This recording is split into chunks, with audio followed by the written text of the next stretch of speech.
Alpha Warhead Emergency Detonation Sequence. Alerte générale, ceci n'est pas un test. WWE est bien en discussion avec la France pour amener un premium live event dans nos contrées, visiblement du côté de Paris, pour le printemps 2024. Et vraisemblablement qu'on aurait Backlash. Backlash qui est historiquement le premier pay-per-view qui suit WrestleMania 2024. On pourrait voir Cody champion. Oh, mais non, mais on pourrait surtout avoir un premium live event en France, les amis, ce qui serait une grande première. Le hashtag WWE Stade de France qui n'était pas passé inaperçu.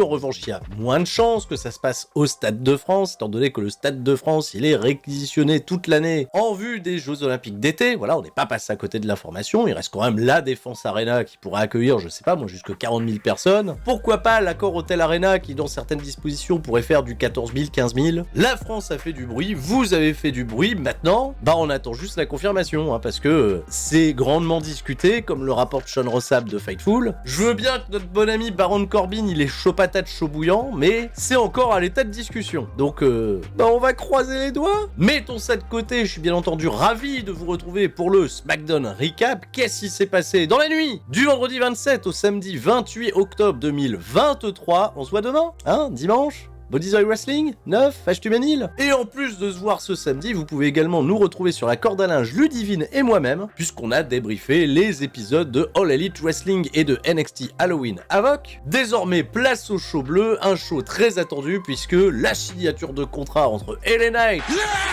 et Roman Reigns était l'argument principal de suivre cet événement, plus la breaking news de John Cena qui sera là ce soir, qui affrontera Solo Sikoa en Arabie Saoudite. Comme vous l'aurez compris, SmackDown, on a mis les petits plats dans les grands, puisqu'on est sur FS1. Donc qui dit FS1 dit un petit peu moins de visibilité, mais vous inquiétez pas, la visibilité, ils sauront la retrouver sur les réseaux sociaux, puisque bon Dieu, il y a eu du buzz. On perd pas de temps à Milwaukee, tout de suite l'arrivée du chef tribal Roman Reigns. La signature de contrat, c'est pour maintenant. Roman Reigns, on est prêt comme d'habitude à suivre sa longue entrée. Pas du tout. Même lui, il est surpris. Qu'est-ce qui se passe? Il y a LA Knight qui a coupé l'introduction de Roman Reigns. Mais qu'est-ce que c'est que ce bordel? Il se dit Roman Reigns, qu'est-ce qui lui prend à celui-là? Et le plan est magistral, hein. Il y a LA Knight qui calcule absolument pas Roman Reigns, il le double. Voilà, la caméra elle reste focus sur l'air totalement pantois de Roman Reigns. Et là, une pantoiserie de Roman Reigns, c'est une pantoiserie tribale. On peut pas faire mieux. Nick Aldis, le general manager de SmackDown, il a déjà tout setup, et LA Knight, il va faire un truc pour agacer encore un peu plus Roman Reigns, il va s'installer sur la chaise à la tête de la table, voilà. Et là, l'air sur la tête de Roman Reigns. Mais il fait quoi? Mais qui est cet homme? Oh, LA Knight, il s'est posé, lunettes de soleil, alors on n'attend pas Patrick, qu'est-ce qui se passe? Bon, Roman Reigns, il va prendre le micro, il se dit, qu'est-ce que c'est que ce bordel? On est en plein délire, là. Mais t'es qui, toi, à la base? T'as déjà signé un contrat dans ta vie? T'as déjà eu une opportunité pour un match de championnat? Et LA Knight, gros joueur de poker, il connaît son jeu, on sait pas s'il bluffe. Roman Reigns, chef tribal, tout ce que tu veux, je vais t'expliquer comment ça se danse. Je suis la superstar avec la carrière à l'ascension la plus fulgurante de SmackDown. Tout le public crie mon nom, yeah! Mais pas tout de suite, hein. Who's Game Is It, il met un petit frein quand même, on va pas non plus trop forcer. On n'est pas là pour tricoter, chine le papier, direction l'Arabie Saoudite, je prends le titre aussi vite que mon ascension, elle s'est faite dans cette compagnie. Oh la vache, moi je suis comme ça, limite là, à ce moment précis, j'ai envie de le voir squasher Roman Reigns, je sais pas qu'est-ce qui peut l'arrêter, LA Knight. Yeah! Et les gens dans le public, ils chantent, Roman il a peur, Roman il est pas sûr, Roman il doute, Bon, en réalité, personne ne doute, on sait bien, il a croisé Cody Rhodes il y a 2 semaines, l'histoire elle doit se finir contre Cody Rhodes. LA Knight, c'est un programme d'attente, c'est un joli programme d'attente, on s'amuse bien. C'est dur quand même, parce que je pense toujours à l'après. WWE, en réalité, pour la fin du règne de Roman Reigns, ce serait peut-être mieux de faire une surprise qu'un truc très vu, très attendu, à WrestleMania contre Cody Rhodes, ah là là. Même si j'ai regardé au niveau des sites de pronostics, etc., de paris sportifs aux États-Unis et ailleurs, Roman Reigns, il a 98% de chances de conserver son titre. Mais bon, on est bien quand même dans les 2% là, on passe un bon moment. Et LA Knight, pour terminer ce petit segment, tu sais qu'est-ce qu'il va faire? Il va dire, attendez que je suis au bout de la table, Roman Reigns, reconnais-moi, voilà, prenons déjà des bonnes habitudes. Donc Roman Reigns, il a pété un câble, il a retourné la table, c'est parti en bagarre. Et LA Knight, il est revenu dans le fight, il a commencé à maîtriser Roman Reigns, on a dû faire appel à Jimmy Uso pour l'attaquer dans le dos. Roman Reigns, pendant ce temps-là, il s'est sauvé, il se dit, mais c'est quoi ce mec? Et Jimmy Uso, c'est lui qui va passer à travers la table, qui était pas la table sur laquelle ils ont signé le contrat, celle-là, elle était cassée. Roman Reigns, ils ont amené une propre, une nouvelle. Jimmy, il est passé à travers, voilà. Comme ça, LA Knight, il a fait son gros face-off à distance, là, avec Roman Reigns, et il prend l'ascendant psychologique. Voilà, super segment, parfait, gros star power, on est bien, on tisse bien les choses. Et il y aura bien sûr un fil rouge à tout ça, on va pas utiliser Roman Reigns qu'une seule fois dans la soirée, c'est la star, c'est l'attrait principal du show. Au programme ce soir, John Cena répond au challenge de Solo Sikoa. Il se prépare pour son combat en Arabie Saoudite. Bianca Belair a fait son retour la semaine dernière pour venir aider Charlotte Flair. Alors Charlotte, elle est pas là cette semaine puisqu'elle est sur la tournée européenne. Mais Bianca Belair, elle est de retour. Elle est là, elle s'adressera au public un peu plus tard. Et tout de suite, on a un combat par équipe. Normalement, c'est Rey Mysterio qui devait faire équipe avec Santos Escobar. Et bien Carlito va remplacer Rey Mysterio pour faire face aux Street Profits. Et enfin, les débuts dans le ring de Carlito dans un épisode de SmackDown. Les Street Profits, autant en parler tout de suite, nouveau thème d'entrée. J'ai envie de dire, même si l'ancien était très très bien, pour le passage de face à heel, c'était peut-être un peu nécessaire. Ça colle un petit peu plus au Cara, c'est toujours du rap, c'est un petit peu plus lent, un petit peu plus sombre. Accompagné comme il se doit par Bobby Lashley, un petit peu plus de 10 minutes de match, avec la traditionnelle coupure pub qui te fait un peu perdre le fil du match, parce que Carlito, dans la première partie, il est totalement en contrôle, tu reviens de la pub, il y a Santos Escobar qui est en galère. Même Carlito, il comprend pas. Il est nul, Santos Escobar, c'est le maillon faible, et non, on sait pas pourquoi. Ah, les matchs coupés par les publicités. C'est toujours pas ma cam. Santos Escobar, il va faire le relais après un superbe coup de genou sur Angelo Dawkins qu'il a trop bien vendu. Carlito, il enchaîne les trademarks à son rythme. Alors par contre, il est huge. Carlito, qu'est-ce qu'il a pris? Quand tu vois Carlito à l'époque, quand tu le vois maintenant, c'est incroyable. Il met un immense bol au Street Profits. Il faut espérer un petit miracle de leur côté. Ce miracle, c'est Rey Mysterio qui observait le match backstage, qui s'est fait attaquer par son futur challenger au championnat des États-Unis, qui est nul autre que Logan Paul. Ah, Logan Paul, il est venu, il a mis une droite à Rey Mysterio. Il lui a dit, t'as vu, avec une seule droite, je peux te coucher. Arabie Saoudite, nouveau champion des États-Unis. Voilà, le message est passé. Et ça a été retransmis à la télévision. Et Santos Escobar, il a perdu ses moyens. Et il a dit à Carlito, va voir ce qui se passe. Carlito y a été. Et Santos Escobar, il s'est retrouvé en 2v1. Il a perdu. Nouveau finish des Street Profits. Tiens, nouveau finish qu'ils appellent la Révélation. Révélation, c'est un joli nom. Et la Révélation a été suffisante pour battre Santos Escobar. J'avais peur d'un gros beating en 3v1 sur Santos à la fin. Mais on va peut-être passer à autre chose désormais. Santos Escobar a perdu. Les Street Profits gagnent. Rey Mysterio, il est au sol. Le temps de partir à la pub. Retour de pub. On a retrouvé Logan Paul en interview avec Katie Kelly, mais Logan Paul, il répond aux questions à moitié. Quand il y a une dernière question de Katie Kelly, il répond même plus. Très suffisant, j'ai trouvé que c'était une très très belle manière de conduire une interview. Et à un moment, il décide d'arrêter de répondre et hop, il se barre. Il croise qui? Kevin Owens. Ah, face-off intéressant. Kevin Owens, en plus de ça, il porte un t-shirt de Rey Mysterio, donc Logan Paul lui dit juste... sympa ton t-shirt, il se barre. Et Kevin Owens, la semaine dernière, il a fait une entrevue où il a dit que ça le démangeait un peu de mettre un pain à Austin Theory, à Grayson Waller, justement. Austin Theory et Grayson Waller, ils arrivent, alors comme ça, tu veux nous casser la gueule, c'est rigolo, hein, et qu'est-ce que tu vas faire? On est deux, t'es tout seul. Kevin Owens, il est calme en disant, je suis sûr qu'en un coup de poing, je suis capable de vous coucher tous les deux. Et là, avant que ça s'envenime, il y a de la sécurité qui arrive, dont notamment Jamie Noble, et Jamie Noble, il repousse Kevin Owens. Kevin, il lui dit, hein, t'es d'accord avec moi, je peux les coucher en un coup de poing. Jamie Noble, il la regarde, il fait, ouais, je pense que tu peux y arriver. Et de ce fait, là, la caméra, elle reste sur Austin Theory, Grayson Waller, il y a la grosse droite de Owens qui arrive, les deux mecs, on se serait cru dans un dessin animé, ils se sont retrouvés allongés. C'était trop drôle, c'était trop fun. Si on est en train de nous teaser la grosse droite de Kevin Owens contre la grosse droite de Logan Paul pour la suite, ça veut dire que Logan Paul, il a déjà gagné en Arabie Saoudite et que le prochain programme, c'est contre Kevin Owens. On grille pas les étapes, là, hein? Quoi qu'il en soit, c'était très bien, c'était fun. Backstage, avant ça, dans le locker room de la Bloodline, on a retrouvé Roman Reigns. Roman Reigns, il a mal digéré ce qui s'est passé dans le premier segment. Paul Heyman, lui, fait un petit peu d'esprit. Il a vu la ceinture customisée des Green Bay Packers. Green Bay, c'est dans le Wisconsin, on est à côté de Milwaukee. Il dit,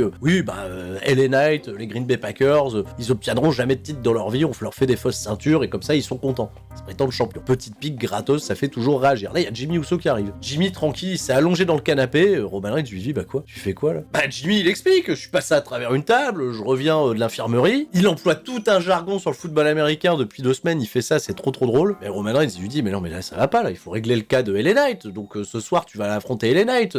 Paul Heyman, il fait le faillot, il fait, vous voulez que j'aille gérer ça pour vous, mon chef tribal? Bah oui, allez gérer ça, mon chef tribal. Donc un match entre Jimmy Uso et LA Knight. Roman Reigns, il répond, yeah. Ah, c'est drôle. Paul Heyman se cache, Jimmy Uso, il fait yip. Arrête de dire ça, lui dit Roman Reigns. Arrête, ça suffit. Ils sont marrants, c'était drôle. Jimmy Uso, il me régale. Autre interview backstage, Kayla Braxton, elle reçoit Dragon Lee. Dragon Lee 2. Bon, on va arrêter la déconne. C'est le Dragon Lee de WWE. Dragon Lee, il est défié sur ce segment par Cedric Alexander. Et il est encore là. Cedric Alexander, il rappelle son fait le plus notable à la WWE, le Cruiserweight Classic en 2016. Après son combat contre Kota Ibushi, les gens ont dit Triple H, s'il vous plaît, signez Cedric Alexander. Donc lui aussi, il est capable de grandes choses. Parce qu'il a fait des grandes choses il y a 7 ans. Bon, allez, on lui accorde. C'est vrai que c'était bien. De ce fait, le match est justifié. Ok, on s'affronte un petit peu plus tard. Dragon Lee contre Cedric Alexander. On va voir Cedric Alexander Alexander catché. Et c'est bien, parce que c'est un bon catcheur, Cedric Alexander. C'est juste que dans l'univers de WWE, on galère à lui trouver des personnages convaincants sur du long terme. La direction de ring pour un second match de catch, c'est Shotzi qui fait son entrée. Alors Shotzi, elle va avoir un match. Elle était host à NXT Halloween Havoc, elle sera encore host la semaine prochaine, et on nous justifie pourquoi elle a un match. Elle était reçue dans le bureau de Nick Aldis, elle parlait justement de ses cosplays de Halloween Havoc, tout ça. Nick Aldis, je crois qu'il s'en foutait un petit peu. Chelsea Green et Piper Niven, elles sont arrivées, elles se sont moquées de sa tenue en disant alors mais t'étais déguisé en Peanut de Hellraiser, c'est tellement 1986. C'est 86 Hellraiser? C'est 1987. Bah, elle s'est trompée d'une année, Chelsea Green, ou c'est moi qui ai mal entendu? Peut-être, je ne sais pas. Enfin bref, on se chambre à cause des tenues d'Halloween. De ce fait, Shotzi, elle demande un match contre Chelsea. Nick Aldis, il dit OMJ. Il a dit OMJ, pour de vrai. Et il a dit, ouais, on va faire ça. Shotzi contre Chelsea, maintenant, pour les tenues d'Halloween. J'en sais rien, me pose pas de questions. Tout le monde a eu le droit à son entrée, on est parti pour 3 minutes 38, rien de gênant dans le ring, c'était plutôt correct, à part un petit moment où elles ont couru dans les cordes et c'était un peu bizarre. Shotzi, elle avait besoin de momentum, elle va remporter la victoire après un quick roll-up et un fast count un peu de l'arbitre, quand même. L'arbitre, il a un peu avantagé Shotzi, j'ai eu l'impression. Ça compte un peu vite, on est d'accord. La VAR, Michel, il fait encore la VAR, Michel, on n'a plus de nouvelles de Michel. Mettez des pouces bleus pour que Michel revienne sur la chaîne, j'ai l'impression que quand ça dépasse plus de 3000 pouces bleus, Michel, il veut plus trop se pointer ici. Quoi qu'il en soit, victoire de Shotzi pour conduire peut-être nulle part, les championnes par équipe, elles défendent leur ceinture à NXT la semaine prochaine. Et Shotzi, elle a pris un peu de momentum, donc on va pas s'en plaindre, bravo à elle. WWE, ils nous rappellent qu'ils ont annoncé une date là concrète. Hein, c'est pas comme Paris-France, là on attend, Paris 2024. Berlin, le 31 août, WWE revient en Europe à Berlin. Justement, WWE, ils sont en pleine tournée en Allemagne. Je sais qu'il y a certains Français qui s'y déplacent et j'espère que vous y passez un bon temps. Et rien à voir avec Berlin, absolument pas. À moins qu'ils y soient, j'en sais rien. Voilà John Cena. John Cena, l'Allemagne, j'essaye de faire des ramifications, j'en trouve pas là tout de suite. John Cena, accueil de GOAT. John Cena, porté bien entendu par le public qui est très heureux de le voir. Il est le spécialiste aujourd'hui des annonces à ascenseur émotionnel. Tu vois, avec les gros discours de motivation qui vont bien, les gens l'encouragent, il les remercie, merci d'être là, mais là vous comprenez bien, ce combat contre Solo Sikoa, c'est plus important que ça. C'est plus important que tout ce que j'ai fait dans ma vie, c'est pour me rassurer, est-ce que j'ai toujours le truc? Parce que les gens ils chantent You still got it. Bah ouais, mais je suis pas sûr en fait. Est-ce que je suis toujours capable de deliver? Et ce que je veux, c'est pas vous décevoir, parce que maintenant que vous êtes à 100% derrière moi, ce qui n'a pas été le cas tout au long de ma carrière, il en a bien conscience, j'ai pas envie de vous décevoir en réalité. Et là, alors que John Cena, il était parti dans le gros discours de motivation en disant on va se battre tous ensemble, les guerriers et tout, tu rajoutes de l'écho à la voix de John Cena, t'as tous les discours d'auto-entrepreneur, la motivation, let's go, tu peux écouter ça dans ton lit et te sentir fort le lendemain, c'est beau ce qu'il fait John Cena. Paul Heyman, il se pointe. Paul Heyman, il fait John Cena. Non, je viens pas en ennemi, je viens déjà te féliciter parce que tout ce que tu dis c'est vrai, grande star. Il se serre la main et tout, bravo, beau mec. Mais je dois te mettre en garde. T'affrontes Solo Sikoa, c'est un spécimen unique, rare. Solo Sikoa, parce que là je vois tu parles très bien. T'es un des meilleurs talkers du business, attention. Mais Solo Sikoa, il va te faire mimicicu, le pouce dans la gorge et tu pourras plus parler. Ça pète les cordes vocales. Comment tu vas faire ta carrière à Hollywood? Il fait juste de la mise en garde et il lui dit fais attention à toi, c'est pas une prédiction, c'est un spoiler. Et en fait ça se passe tout de suite puisque Solo Sikoa il attaque John Cena dans le dos et John Cena il se fait casser la gueule, personne fait le save, y a pas Cody Rhodes, y a pas LA Knight parce que LA Knight il est occupé ce soir. Donc voilà quoi, John Cena il s'est fait casser la gueule par Solo Sikoa qui a du momentum. Et LA Knight justement on l'a retrouvé un court instant backstage pour se chauffer pour son match contre Jimmy Uso, passer des messages à Roman Reigns, certainement pas pour venir aider John Cena, on oublie tout de suite qui t'a propulsé en haut de l'affiche. Ah là, LA Knight, bah oui le GOAT, aidez le GOAT enfin. Et voilà Dragon Lee, lui est pas non plus ami avec John Cena, mais Dragon Lee il affronte Cedric Alexander. Ils se sont chauffés comme pas permis sur Cedric Alexander, ils lui ont mis un petit clip de présentation, un clip de hype avec plein d'images du Cruiserweight classique. On a revu Clément Petiot. Ah bah là si on voit Tristan Archer, je peux vous dire que WWE France, on est bien. 8 minutes 19, putain un match de Cedric Alexander de 8 minutes à la télévision, vraiment, contre Dragon Lee qui est nouveau, frais à installer, et du bon catch en plus de ça, évidemment, c'est très bien. Dragon Lee il gagne à la fin, il fait tous les moves des Ingo Bernables, là il fait le Destino à la fin, mais il a tout fait bien, tout ce qu'il a fait, il a fait Will Ospreay quand il a fait la roulade arrière, là, le salto arrière et le powerbomb, il fait les V-Trigger, il fait Shibata, en fait il fait le condensé de toute la New Japan, voilà, c'est Dragon Lee, c'est le catcheur, c'est tout New Japan. Alors Michael Cole par contre, j'ai entendu, il a dit il s'appelle Dragon Lee parce que dans sa jeunesse il était fan de Bruce Lee. Alors j'ai pas la réponse exacte à ça, mais il s'appelle pas Dragon Lee parce qu'il a choisi de s'appeler Dragon Lee. C'est son frère qui lui a dit de s'appeler Dragon Lee parce que son frère il a arrêté de faire Dragon Lee parce qu'il a fait Mystico 2 et lui quand il est arrivé en 2014 au CMLL, son frère il faisait plus Dragon Lee donc il a repris Dragon Lee, il a repris les masques de son frère parce qu'ils étaient déjà faits et en réalité c'est le deuxième Dragon Lee. Bon l'histoire vous la connaissez tous, voilà, tout ce qui nous manquerait c'est WWE, si vous venez en France, prévoyez-moi une interview avec Dragon Lee. Au moins on lui repose toutes les questions, c'est clair pour tout le monde et y a pas de souci. Je Je peux même apprendre à parler espagnol s'il le faut. Voilà, WWE, je passe le message. De temps en temps, je fais une interview quand ils viennent à Paris. Là, ce serait l'occasion. Bon, soit, Dragon Lee, il a gagné, bravo. Cédric Alexander, il a perdu. J'espère qu'on le reverra. Ils se sont levés la main et tout, c'était bien. Et on passe à la suite, un petit clip pour nous rappeler que Bianca Belair, elle a fait son retour. Bianca Belair, elle s'est fait démolir la beuge il y a 2 mois par Damage Control. Et d'ailleurs, elle est là pour ça. Elle est là pour la première fois de sa carrière avec un espèce de sentiment de vengeance. C'est vrai que s'était jamais retrouvée blessée. C'est la première fois qu'elle se retrouve comme ça sur le carreau. Bianca Belair, elle a pas rafraîchi son personnage pour autant, mais elle est arrivée avec une nouvelle humeur là qui l'habite, la vengeance. D'abord, on va commencer par Bayley la semaine prochaine, Io Sky en Arabie Saoudite, parce qu'elle nous annonce, ça y est, c'est officiel, j'ai mon rematch, j'affronte Io Sky en Arabie Saoudite, Dakota Kai Balek, mais Dakota Kai elle est déjà blessée, donc elle attendra un petit peu plus. Damage Control, elles ont regardé ça backstage, elles se sont mêlées de rien, et on a eu juste une bonne petite promo de la part de Bianca Belair, que je suppose la plupart d'entre vous être ravis de revoir. Pour le bon catch, Bianca Belair, ça va, ça assure. Io Sky, Bianca Belair, ça va être bien. Enfin, on est parti, le main event, rien de flashy, les amis. Ah non, du catch à l'ancienne, du catch old school, tout ce qui fonctionne très très bien. Jimmy Uso et les Knights, yeah. 13 minutes 23, un chant Jay est meilleur. Voilà, pour Jimmy Uso. Un chant de Jay est meilleur, qui a abusé de Jimmy Uso. Et les Knights, à chaque fois qu'il fait un comeback, ouais, les gens sont zazins, mais comme je vous dis, il n'y a rien de flashy. Juste des trucs très basiques, des bons retours, des bons coups de poing, des bonnes souplexes. L'assise mort, c'est efficace, et à la fin, LA Knight remporte la victoire assez logiquement, avec son BFT, Bim, et Roman Reigns, comme il y a 2 semaines, il a tenté d'attaquer LA Knight dans le dos. Il a dit, je vais essayer de trouver une opportunité d'aller mettre ma spire. Pas du tout. Cette fois-ci, LA Knight, des yeux derrière la tête, il a réussi à le contrer, il porte son BFT sur Roman Reigns, et il pose debout sur Roman Reigns, voilà. Roman Reigns battu cette fois-ci, c'était bien, c'était très cool. Pas mal, LA Knight, il bat Solo Sikoa la semaine dernière, là cette semaine, il bat Jimmy Uso, pour perdre à la fin, voilà, on le sait, j'ai pas envie d'y penser. On fait un train LA Knight, il va gagner à Crown Jewel, on s'auto-persuade qu'il va gagner, comme ça à la fin on est triste, on pleure, mais j'ai envie de m'auto-persuader, parce que c'est très bien, la construction, là c'est très très bien. Belle manière de terminer cet épisode de SmackDown, je vous fais des gros bisous, et je vous dis à demain, pour le show Bodyzoy, IRL, pas sur YouTube, mais à demain, on se voit. Des gros bisous à tous, c'était Sturi, et puis on se verra aussi en 2024, quand la WWE viendra à Paris, vous avez pas intérêt de merder, Sean Rossap, j'espère que t'as pas merdé, que c'est bien vrai. Restez forts, ciao, bye bye.